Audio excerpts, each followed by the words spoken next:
C'est comment? C'est le côté. Voilà. C'est le Warman du terre à terre. Enfant du magasin, comme ça, voilà. Mais faites ces petites vidéos pour parler d'économie. Vous savez, on est sur la toile, on parle de tout. Hein. On parle de Mbinda, de culture, d'école, de diaspora, de tout. Mais il faut toujours parler d'économie. Revenir sur ça, c'est un sujet fondamental. Et ce sujet, je vais le parler aussi sur le mot tontine. Je l'avais dit la fois dernière. Vous savez, le mot tontine est devenu diabolisé. Mais les gens oublient que c'est quelque chose de fondamental. C'est quelque chose de basique. C'est quelque chose d'entraide. C'est quelque chose de fédérateur. C'est quelque chose qui a fait donner à des grands hommes cette tactique d'exister dans ce monde d'économie, de business. C'est important de parler tontine. Pourquoi je dis cela? En ce qui me concerne, je ne connais pas bien l'explication de ma langue. Mais ce que je sais quand j'étais petit, quand j'étais au village, c'est que je voyais les grands-mères, ce qu'on appelait chez nous en Banga, Mandumba, le Manambouna. C'est-à-dire, je vais dans ton champ aujourd'hui, demain tu viens dans mon champ. Je vois les grands-mères, 10 grands-mères qui allaient dans le champ d'une voisine, le lendemain ils vont sur l'autre. C'est comme ça qu'à nuit, ils faisaient le champ de tout le monde. Parce qu'une seule main ne peut pas emballer tout un paquet. Bref, c'est là où j'ai entendu le mot Bouna. Parce que la tontine n'est pas que financière. Elle a commencé d'abord par les champs. Ça, c'est la base. Pourquoi je dis ça? Parce que même ici en Occident, on observe les Chinois pratiquer la tontine. Ils sont très forts. On voit les Français se plaindre en France que les Chinois ont pris tout un quartier. Comment ils ont fait? Par la tontine.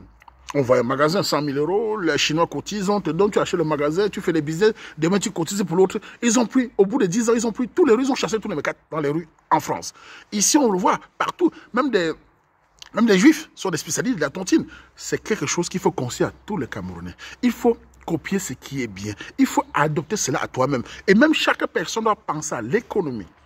Moi, je vous le dis pourquoi? Parce que je vis ici en Occident. Quand je parle souvent d'économie, les gens me disent « Ah, il faut bien vivre sa vie. Hein? On peut s'acheter l'iPhone. On peut s'acheter le téléphone. » Vous pouvez vous tous acheter, mais il faut toujours penser au plan B. Il faut toujours penser que demain, si je n'ai pas d'argent, je fais comment? Qui va t'aider? L'économie est fondamentale pour toute communauté. Regardez la diaspora africaine ici. Regardez-moi la Belgique. Je l'ai souvent dit. En Belgique, les Noirs, les Africains n'ont aucun quartier en Belgique. Je l'ai déjà dit, vérifiez. Les Africains n'ont aucun quartier qui les appartient. Parce que les gens me disent, tel quartier c'est pour les Noirs. Non, non. Regardez les propriétaires des maisons.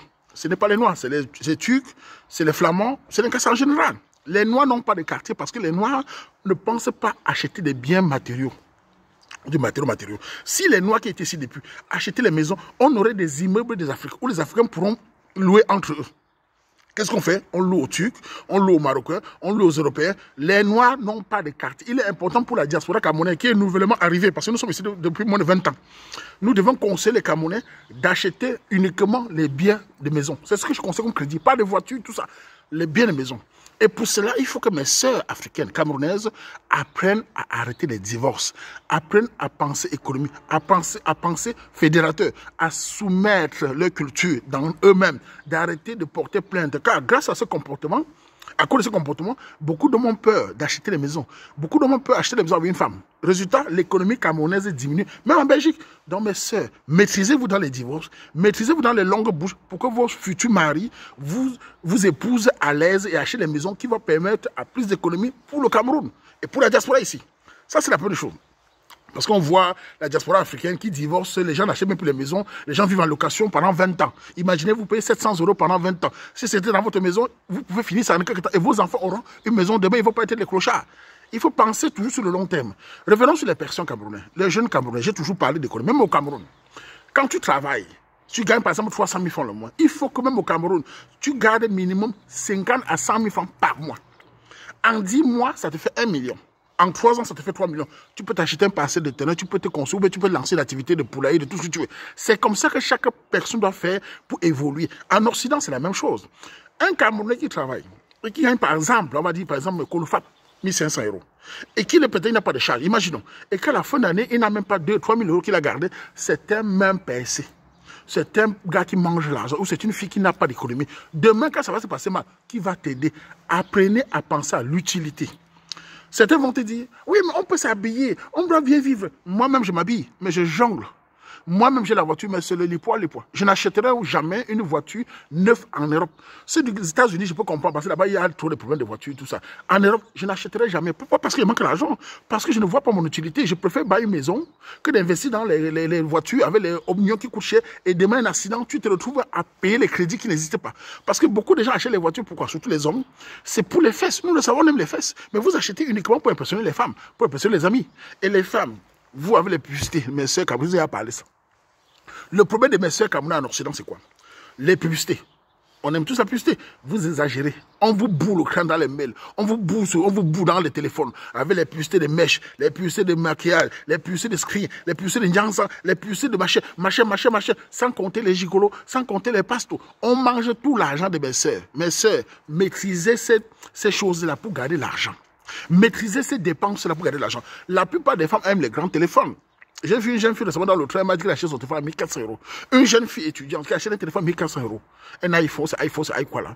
Moi, personnellement, j'étais étonné. J'ai dit, cette petite là, c'est une petite imbécile. Voilà, vous savez, même quand un homme veut se marier, il doit choisir une femme qui connaît l'économie. Il doit choisir une femme qui le pousse à émerger, à aller loin. Si tu prends une femme comme ça, qui achète un téléphone à 1400 €, tu es mal parti. Elle va te dire, c'est pour se faire plaisir. Mais c'est une mauvaise femme. Ça veut dire que tout ton argent, tu vas travailler à acheter les choses inutiles. Elle achète 1400 €. Si demain il y a 2 au Cameroun, si demain il y a un problème, elle va prendre l'argent pour payer le billet d'avion de 1200, 1300. Elle achète un téléphone alors qu'elle est étudiante.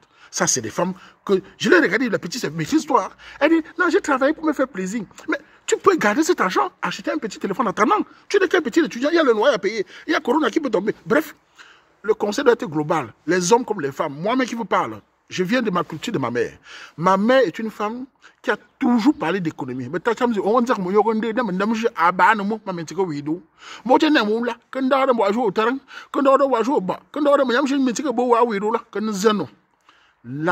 l'armée dans ce que vous faites. Quand vous travaillez, il faut faire comme un militaire. Quand on est un chef d'entreprise, il faut vivre comme un militaire. Il faut penser économie, il faut penser discipline. Regardez la page du Waman. Ça fait depuis 2013 que je gère la page. Vous savez comment ma page fonctionne? Je suis un homme discipliné. Je suis un homme qui ne rit pas avec les rigueurs, avec la règle. Je ris, je m'amuse, mais ma page est gérée comme une entreprise. Pourtant, au début, j'ai gagné rien du tout. Tout ce que je fais, je mets l'ordre, je mets la discipline, je mets le plan B. La page est gérée d'une manière militaire. L'ordre. Et j'ai copié ça où? Chez les Occidentaux. Ça, c'est un message camerounais. Copiez ce qui est bien entre vous, compatriotes. Ne laissez pas la haine là. Copiez ce qui est bien. Si la tontine est bien, copiez celle pour évoluer. Si l'économie est bien, copiez ça. Arrêtez de gueuler. Moi, j'ai copié la discipline chez les Européens. Les Européens sont ordonnés dans les choses en général. Hein. Les Européens sont disciplinés en général. J'ai copié ça. Jamais je n'ai été en retard de mon travail à part peut-être le train. Jamais je n'ai oublié mon travail. Je suis discipliné dans mes actions. Regardez l'humanité que je fais. Vous pensez que l'argent ne se paie jamais. Pourquoi? Parce que maman ne rit pas. Même quand vous me donnez l'argent pour donner à quelqu'un au Cameroun, je vérifie. La dernière fille que vous avez de l'argent là, je l'appelle en vidéo, je vérifie. Et même pour donner l'argent, j'ai donné à ma Katika au Cameroun. Mes Katikas sont disciplinés comme je veux. Ils marchent de la même manière que j'aime. C'est-à-dire les gens qui sont actifs et réactifs. Gladys est allé vérifier. Gladys a appelé la fille, on a vérifié avant de donner l'argent. Et même pour remettre l'argent à la fille, on a pris sa carte dentée. Voilà comment nous fonctionnons. L'ordre, la discipline, pour que ça marche. N'oubliez jamais, l'économie est fondamentale. La tontine maintenant en elle-même. J'ai appris aussi qu'au Canada, il y a la communauté, je crois que c'est la communauté Tchang, qui a mis en place une tontine qui m'a Wanda. C'est-à-dire que c'est très important. C'est-à-dire que, ou c'est les Tchang, ou c'est les Bouddha, je ne sais pas. Il paraît que tu vas acheter une maison au Canada, la Réunion cotise pour t'aider à acheter la maison. A, maison, celui qui est B, on continue pour acheter maison B, maison C. Et au bout de 5 ans, il se retrouve avec 20 adhérents qui ont 20 maisons achetées. Et toi, tu rembourses pour l'autre. Cette culture-là de tontine est fondamentale. Il faut la promouvoir à vos enfants. Il faut la promouvoir aux entourages. Ne perdez pas ces fondamentaux. Et tous ces fondamentaux viennent de quoi? La langue. Un peuple ne s'élève que s'il conserve sa langue. Une communauté devient forte que s'il conserve ses habitudes. Si vos enfants, non, parce que je vois de vos enfants, de vos jeunes garçons, de jeunes filles en Belgique, je les vois. Beaucoup de 90% des gens, quand tu les demandes la langue, je ne parlais pas ma langue. Ma mère ne parlait pas ma langue. Mon père parlait en français. Je vivais à Yaoundé. Je vivais à Douala. On parlait français. Et la langue est où? Et ils arrivent ici en Europe. Les parents les envoient au Cameroun. Allez faire les grandes études. Ils n'ont pas de langue. Mes parents au Cameroun. Les parents, vous faites comment avec vos enfants? Je vois des petites filles de 20 ans, elles ne parlent pas la langue. Je vois des petits garçons, 22 ans, ils ne parlent pas sa langue. Vous pensez que cette culture d'envie, de développement, de dynamisme va se perdre? Quand ils n'ont pas de langue, c'est la langue qui relie un peuple à ce qu'il est, à son âme. Que les parents apprennent les enfants les langues. Même vous, les parents de Mbeng, vos enfants apprenez les langues. Moi-même, l'enfant du Warman dit, il ne s'amuse pas avec ça. Et il dit même partout, je suis Camerounais. Je viens du pays de Roger Mila. Et il le dit même ça à l'école. Quand on voit les gens qui viennent du Camerounais, Roger Mila. Et c'est tout ce qui fait la référence d'un pays. Et il ajoute pas son village, pas sa tribu, pas sa langue. C'est fondamental pour la construction d'un enfant. Quand mon fils est insulté vous connaissez les propos, ça lui dit rien. Il est préparé pour ça. Il ne va jamais se suicider parce qu'on a insulté des nègres. Il ne va jamais se suicider parce qu'on a insulté des singes. Il est préparé. Il sait que c'est comme ça fonctionne dans le monde des Occidentaux. Il est né ici, mais il est camerounais, il est africain et il est fort. Passez ce message à vos enfants. Sinon, et l'économie aux jeunes, pensez économie. Vous ne serez jamais un grand homme d'affaires si vous n'avez pas ce qu'on appelle des limites aux besoins.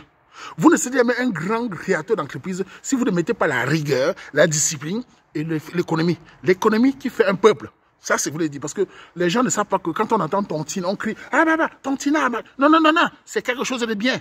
Si tu ne veux pas copier, laisse ceux qui promeuvent cela. Participe à cela, montre aux voisins, montre aux amis, pour que les jeunes puissent un peu développer l'économie. C'est l'économie qui fera de notre pays un grand pays. Ce n'est pas la bavardage. Copier cela. Et la diaspora, faites attention. Nous vivons dans un pays, économie. Mais je n'ai pas dit mana bo monko nje montu bontum ne ntsala na ne shwa mana nje ba mama ba nje montu agam porte ta manzam hey ba shula bo ko mumzi ko jo bien tinga tonte nga bo o tonte tana kele ma pa mboshu ibeng be manzu male montu ba bonka be ndo de économie be ndo kat be ngasa on chon cha ta on chu cha o jeune shwa on a tout bonjour nyamjo o ba munyo o jeu là amba bola tonte bata jouna boka mentizin nak de tonte a jo ag bo manzum na bobo menzula bobo beti bogo nje bo ndo beti nyongo fa bi tongo fa bo chenchuba am bonjour mais chiptem bobo ba fa choba machom les Camerounais mettons-nous bien pensons économie. C'était la vie du Waman. Si ça vous plaît pas, je vous souhaite à tous du sommeil. Si ça vous plaît, on est ensemble. C'est le Waman. Mbab Ngignan.